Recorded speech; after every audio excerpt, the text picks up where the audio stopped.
Well, welcome to Ray's Reflection Thursday.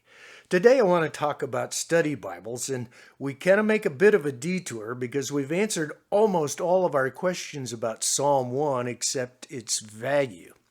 And before you go into talk about a text value, you need to just make sure that you're not too far askew from the biblical text. And that's why I say study Bibles. You don't need a biblical commentary, and you don't need a Bible dictionary. Those have their places, but they kind of get in the way of an analytical study. A study Bible will give you enough information that you don't already know that you can plug into your interpretation and reading of the text, and you've done most of the work.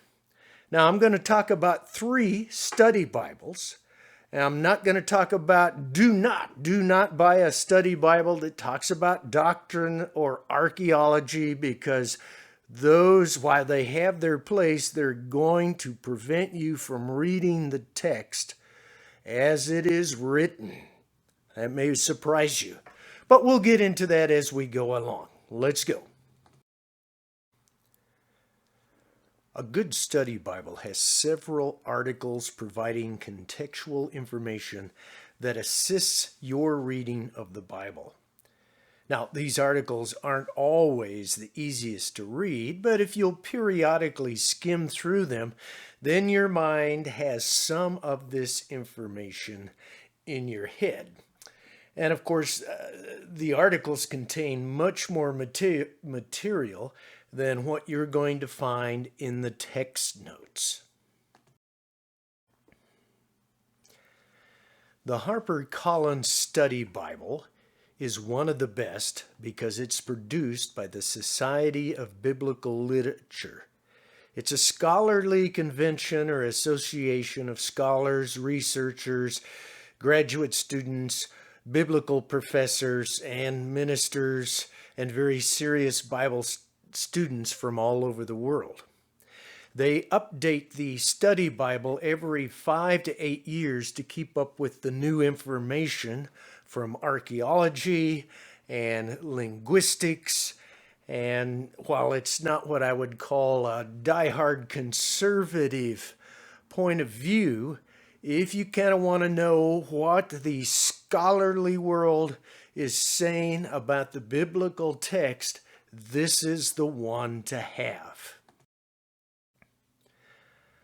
My copy of the HarperCollins Study Bible is digital, so my photograph there has lines in it, but you can buy the hard copy, and it's the same as what I'm going to show you here. If you'll look in the photo above, in the right-hand column, is some information about the genre of the Psalms and how the Psalms were collected and circulated, and the discussion of the major genres of the Psalms. This is all good information. And with every biblical book and every new section of biblical books, every study Bible has some kind of helpful information in it that you need to read. Now, in the upper left-hand corner are the notes associated with Psalm 1 from the HarperCollins Study Bible, and you'll note there's not many. And again, that's what a study Bible does. It's going to assume that you can think for yourself, and it's just going to give you some broad general major section points and broad or key points that you might be interested in that might tweak your interpretation a little bit. For example, if you look at note 1-2, chapter 2, verse 1, the Hebrew term for law is Torah, or instruction, or teaching. And so you get a little broader view than just the first 5 books of the Old Testament. Now, if I could only have one study Bible, this would be the one. It's called the Net Bible. You can get it in printed form.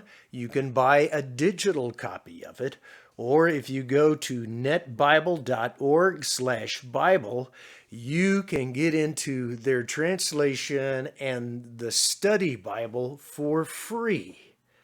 Now, the Net Bible has its own translation, and you can go online, and it's called the Net Bible because it was one of the first English Bibles to be entirely online. So I'm showing you the online version of the Net Bible. Notice it has a 2-column setup, text on the left, notes on the right. The text uses numbers beside a word or sentence indicating a link to a note. And the Net Bible has over 64,000 notes, the most of any Bible. Now, most of these notes merely explain the original text behind the NET translation. For key verses, however, they will tell you how other major English translations have rendered these key words and phrases differently than the Net Bible. And at times, the Net Bible will provide cultural and historical information as some application. Navigation with the Net Bible Online is easy. You just click on the text box, which here is Ephesians. You click that on, and a menu drops down listing all the biblical books. You click the book that you want, and another menu will drop down asking for the chapter you're looking for. A helpful feature with the online Net Bible is that you can compare a handful of other English translations. You just go up to the Bible there, click it, and it will show you some other English translations that you can read from. And then if you'll notice to the right of that, you get the word Hebrew. I'm in the Old Testament, so you could even check the original Hebrew. And if we were in the New Testament, instead of the word Hebrew at the top, it would have Greek. And you could click down and see the Greek words and the transliteration of those Greek words.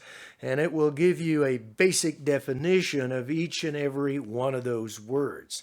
Again, some helpful background type of information.